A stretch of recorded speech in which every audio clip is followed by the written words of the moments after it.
Yoga is supposed to heal, so why does it start to hurt after 40? If you've been practicing for years, but lately you feel tight, achy, or even injured, it's not your fault and you're not imagining it. Your body is changing and your practice needs to change too. In this episode, I'll unpack the 3 reasons yoga starts to hurt and how to make it heal again. If you're a woman in between 35 and 65, this will give you a structure for making your practice anatomy-based, strength-informed, and nervous system aware.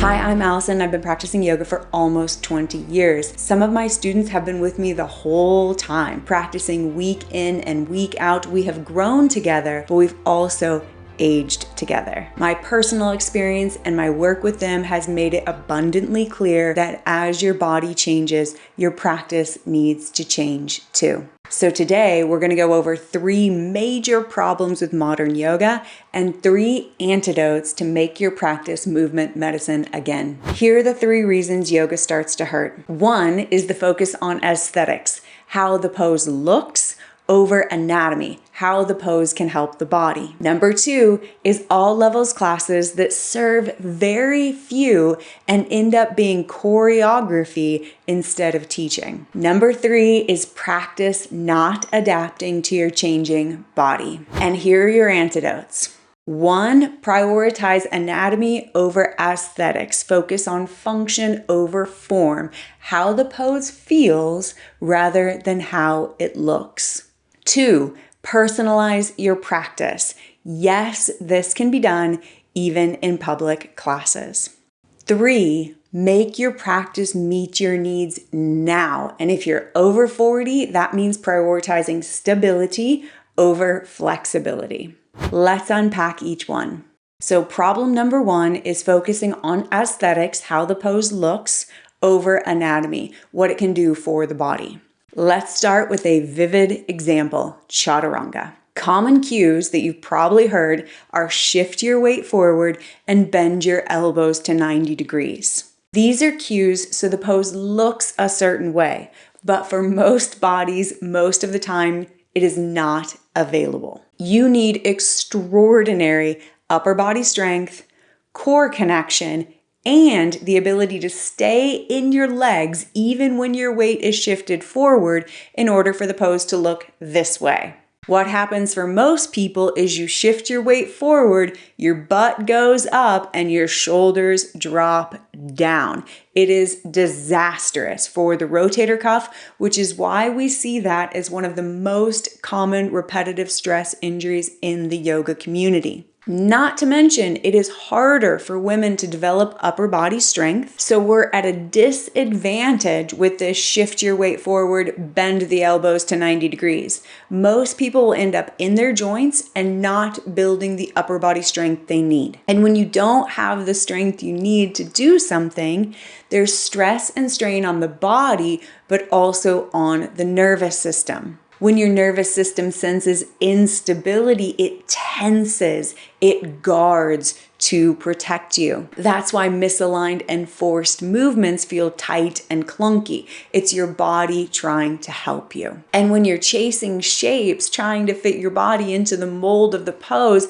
you're not just overriding some of your physical limitations, you can actually be overriding your nervous system's safety systems. And what happens over time is you build up more tension, more guarding, more stiffening until the body eventually says no with a rotator cuff injury or frozen shoulder. Here's the good news. You don't need the pose to look a certain way to get maximum anatomical benefit. For example, with chaturanga, most women will benefit immensely from reaching through the heels rather than shifting forward. This will pull your weight into your legs, help you find your core, and then you bend your elbows minimally, just to the degree you feel strengthening on the backs of your arms and the sides of your ribs. And who doesn't want that? So you don't need to bend your elbows much. You don't need to go as far. You don't need to drop into your shoulder joints, and you're actually going to get more from it. More strength building, more stability building, more muscle building on the backs of your arms. Chaturanga is just one example of how modern yoga has focused on aesthetics, how things look, over anatomy, how things can help the body. Here are a few game changers for women, especially if you're over 40. In Chaturanga, shift your weight back through your heels and only lower to the degree you feel strength in the backs of your arms and like your power is coming from your upper body. If you round and hunch your shoulders, you have gone too far. If you cannot feel reaching through your feet, you have shifted your weight too far forward. In standing poses, feet hip distance apart instead of feet together. The female pelvis is wider and broader than the male pelvis, and we often need more space in the lower body. This can actually help you find your pelvic floor and your deep core too. Instead of looking up, looking forward, looking at your hand, look down. Look over the tip of your nose and cheekbones, especially if you feel tension in your head, neck, or jaw when you're looking up or looking at your hand or looking forward. Stop squaring your hips, stop tucking your tailbone, and stop drawing your shoulder blades down your back. These are common cues that get overused, and if you've been going to yoga for years and repeating them over and over and over again, chances are you're doing too much. Here's your takeaway. Ground your practice in anatomy and what's happening in your body instead of aesthetics and how the pose looks. If there's stress, strain, efforting, gripping, guarding, there is no yoga.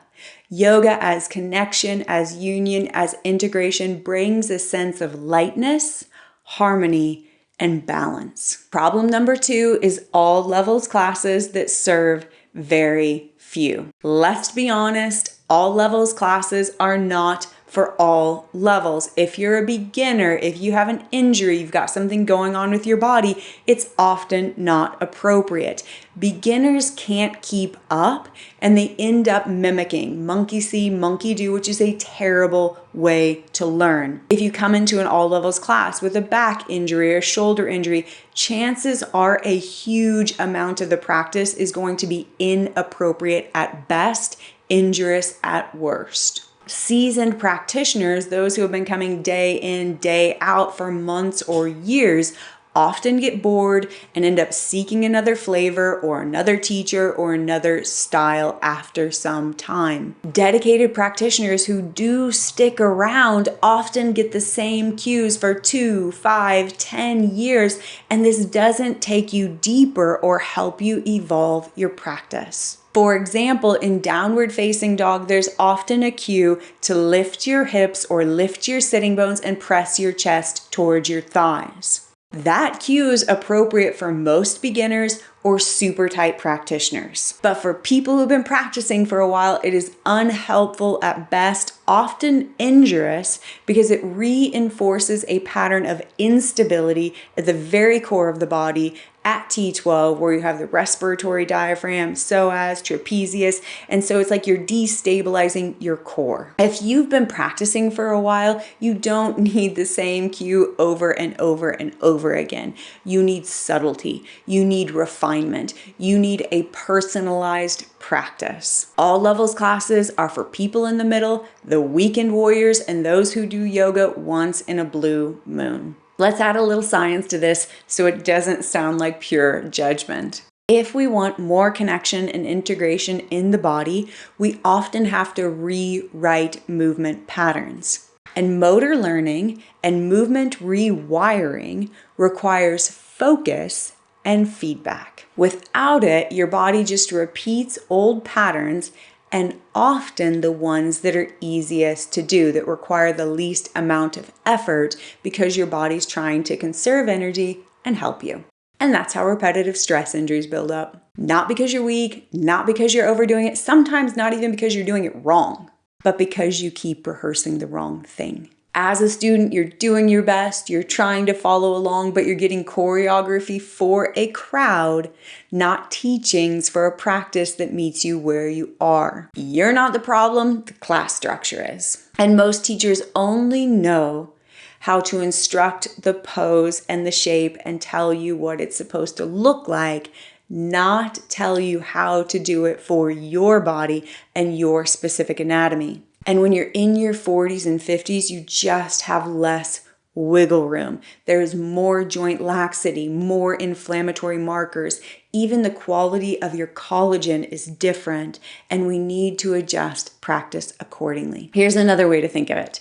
If yoga is supposed to be movement medicine, then all levels classes are like giving everyone the same prescription. If you need something more specific, an all levels class is not going to cut it. But you can learn to personalize your practice and then do what's right for you during those types of classes. To make that happen, you want to find your favorite foods, your favorite movements, your favorite variations of poses. Just like you know what foods really work for you in your digestion, they always feel good, you feel nourished when you eat them. You want the same thing with your poses. You want to find the ones that always feel good, and then that becomes your default setting during classes. You're not going to like this, but you can also do a practice audit. Film yourself doing familiar poses so you can see what's really happening in your body. Take classes with teachers that know anatomy, engage with you as an individual, and actually teach, that are willing to break things down, say things differently, answer your questions. If you have the means, one-to-one attention for your practice is so worth it. It will save you tons of time, energy, and guessing. It might seem expensive compared to a class, but one-on-one time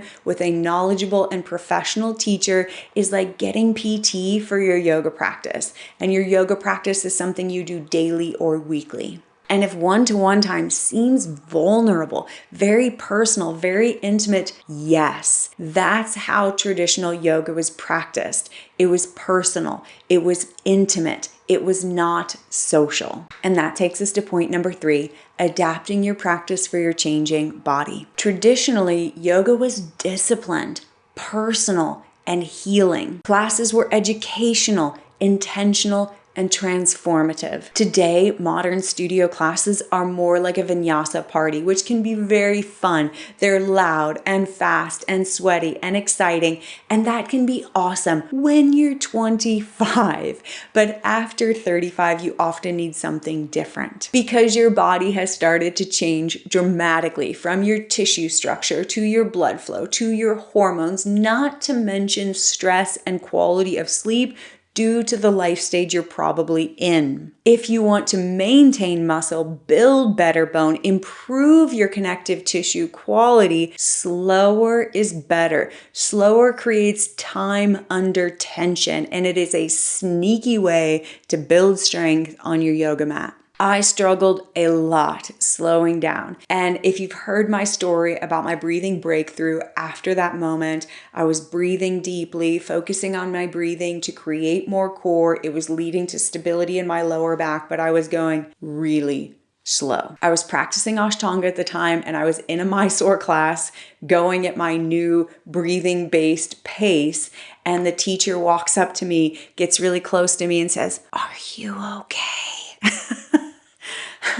They were worried because of my snail pace in practice, and apparently it was kind of distracting. But I felt amazing, and I knew I was healing my body. It also told me it was time to move on from that style of practice. And I struggled not just with going slower, but also giving up some of these bigger poses. Partially because I'm a teacher, and there was some ego value in being able to do all of that. I also felt students expected it. They expected me to be able to do all the arm balances, put my feet behind my head, grab my feet in a back bend. But you know what? They didn't. They didn't. What they really cared about was that I knew how to make this practice healing for them. But once I wrestled with all the ego stuff around going slow and not striving and chasing the poses, I fell in love with my practice all over again. It felt totally different. It felt nourishing and satisfying. And I think that's what many of us desperately want in middle life and beyond, is to stop chasing, stop striving, to finally feel enough and start enjoying. So here's your takeaway. You do not eat, sleep, or party the same as you did when you were 25. And just like so many things have changed, your practice needs to change too. Around 35, definitely after 45, strength and stability is the missing ingredient in most people's practices. Yoga has a flexibility bias, and building strength is like running uphill, whereas building flexibility is like running downhill. It is more challenging. It will definitely ask you to go slower and to put more attention and awareness on your alignment, which brings us full circle. Here are your antidotes. Focus on anatomy, which will include alignment over aesthetics. Personalize your practice rather than generalize. Adapt to your body's season. When you focus on anatomy over aesthetics, you're going to get to know your body more deeply. You will likely need to adjust the form of certain poses. For example, Utkatasana, chair pose or fierce pose, can be done in a way that is extremely destabilizing for your core, for your lower back, your shoulders, and your neck. Or Utkatasana can be done in a way that's very functional. It looks more like a gym squat, and then it's powerful. It will help you build core strength and stability for your whole body. But it's going to look a little bit different, and you'll need to prioritize the stability over the flexibility. As you start to adjust your practice for anatomy over aesthetics, you will quickly learn that not every pose is for every body. There will be things that are unavailable or need to be done differently due to the proportion of your torso and your arms and your legs, or how long your neck is compared to your arm. Yes, these are all real things. You'll also want to assess risk versus reward. For example, there are poses that are risky for my lower back and SI joint, and they don't have any real value other than they make me feel like I can do the thing. And after a certain point in time, it's just not worth it. And I encourage you to celebrate that, see that as a victory for you, your body, your practice, your self-knowledge, your inner listening, rather than a defeat. And that assessment of risk versus reward, what's appropriate for my anatomy, the proportions of my body, is part of how you personalize your practice rather than generalize. If you're in public classes, start asking more questions. What does this mean for my body? How much do I do? Most of us will get a cue and immediately do 120%. Maybe you just need 10. With cues like gaze forward, look forward, ask how far forward. Am I cranking and straining my neck and my eyes? Or am I gazing forward and actually getting length and space in my neck and my spine? If you really want to know your body, know your practice, know how these cues apply to you, film or photograph and audit your practice. Find your favorite foods,